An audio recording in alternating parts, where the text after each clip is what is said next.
We were told 3 partial meltdowns, don't worry about it. Now we know it was 100% core melt in all 3 reactors. Japan is, by orders of magnitude, many times worse than Chernobyl. Never in my life did I think that 6 nuclear reactors would be at risk. Well, TEPCO is like the little Dutch boy. All of a sudden, we have cracks in the dike. You put a finger here, you put a finger there, and all of a sudden, new leaks start to occur, and they're overwhelmed, literally making it up as they go along. We're in totally uncharted territories. You get any nuclear engineering book, look at the last chapter, and this scenario is not contained in the last chapter of any nuclear engineering textbook on the planet Earth. So they're making it up as they go along, and we are the guinea pigs for this science experiment that's taking place. All radiation is damaging. It's cumulative. Each dose you get adds to your risk of getting cancer.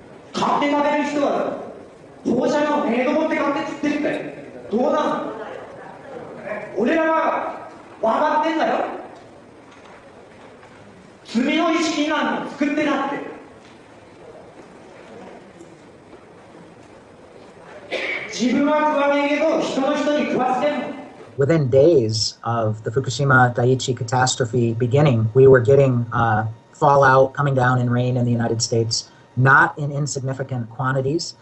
And also, of course, the seafood, not only does the ocean's currents bring the radioactivity this way, but also the sea life itself, the bluefin tuna, migrated from Japan to North America and carried the radioactive cesium in its flesh over here. Wow, not a good time to be eating tuna. The food chain remains contaminated for hundreds or thousands of years, and we'll start seeing lung cancer and leukemia, I think 2 to 5 years from now.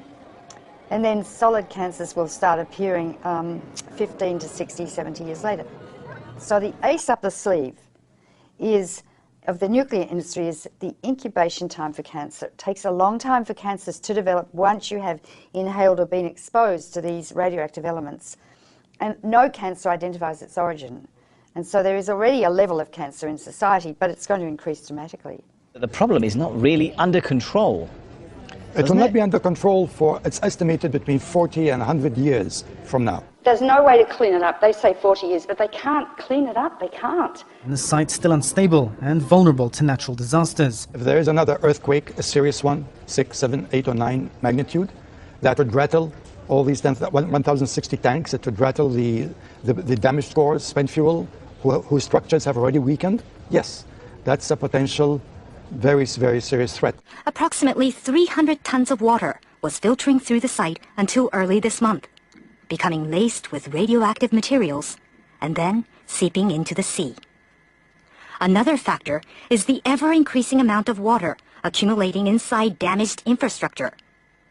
Once it makes its way into reactor buildings, it mixes with radioactive isotopes. For months, TEPCO workers have been pumping up 400 tons of water every day and storing it in tanks on site. There's 1,060 tanks, stainless steel water tanks, that are holding the water which they keep pumping into the damaged reactors and the spent fuel storage pools. From the air, the scale of the problems at Fukushima become clear. The growing mass of storage tanks now dwarfs the plant itself.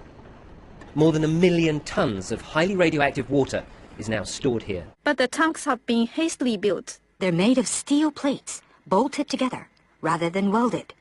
Last week, workers detected a major leak in one of those tanks. About 300 tons of water escaped, releasing several quadrillion becquerels of radioactive particles.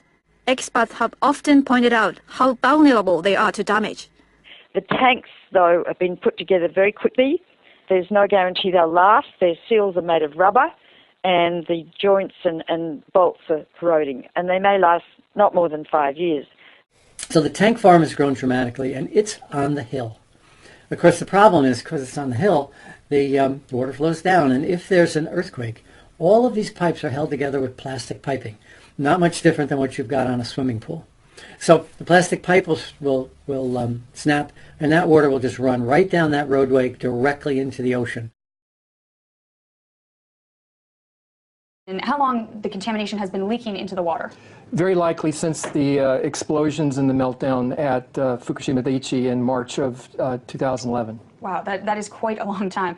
Now, how much And what sort of radiation is leaking into the Pacific? I know there's all different types, so if you can explain that in a little detail. Well, clearly what we've seen now is the movement of radioactive hydrogen, tritium, which is a mobile radioactive isotope, but clearly radioactive cesium, 134, 137, strontium-90.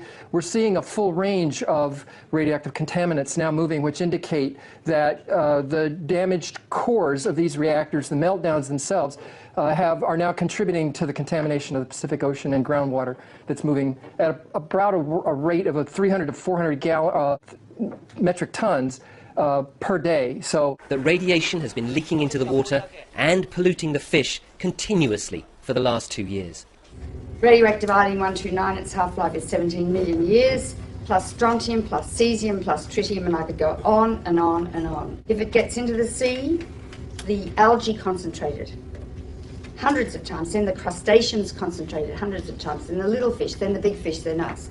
Because we stand on the apex of the food chain. You can't taste these radioactive elements, you can't see them, and you can't smell them.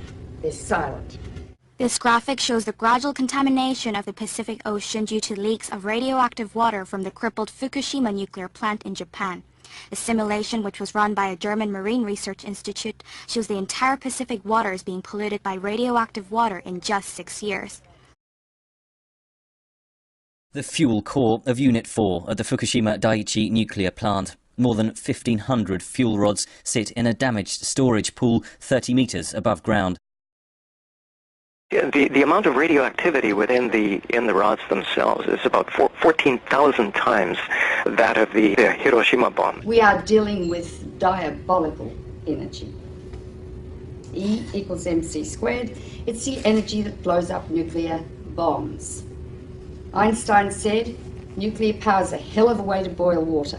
They need to remove those fuel rods from the pool because if there's another earthquake, Building 4 would go down probably, and all those fuel rods would be exposed to the air and they would burn. And they would release 10 times more radiation or cesium than was released at Chernobyl. Huge amounts, and pollute much of Japan and the Northern Hemisphere. So we're in a nuclear crisis at the moment. If there's another earthquake and Building 4 collapses, which contains the cooling pool with fresh fuel, I'm going to evacuate my family from Boston. So they've put a crane on top of that building, which is shaky anyway. And they're going to lift the fuel assemblies out one by one with the crane, and it will be done manually. Normally, those rods are removed by computer control with millimetres to spare. It's a very delicate operation. The fuel rods must be kept submerged and must not touch each other or break. Nuclear experts warn any mishaps could cause an explosion many times worse than that one here in March 2011. Because if several rods touch each other, you could reach criticality and the whole fuel pool could go critical. Or if the rods break as they're being lifted out, large amounts of radiation would escape from the rods and the area would have to be evacuated, meaning that if the area is evacuated, the continuous operation of cooling 5 spent fuel pools and 3 melted cores would stop. Need I go on?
We were told 3 partial meltdowns, don't worry about it. Now we know it was 100% core melt in all 3 reactors. Japan is, by orders of magnitude, many times worse than Chernobyl. Never in my life did I think that 6 nuclear reactors would be at risk. Well, TEPCO is like the little Dutch boy. All of a sudden, we have cracks in the dike. You put a finger here, you put a finger there, and all of a sudden, new leaks start to occur, and they're overwhelmed, literally making it up as they go along. We're in totally uncharted territories. You get any nuclear engineering book, look at the last chapter, and this scenario is not contained in the last chapter of any nuclear engineering textbook on the planet Earth. So they're making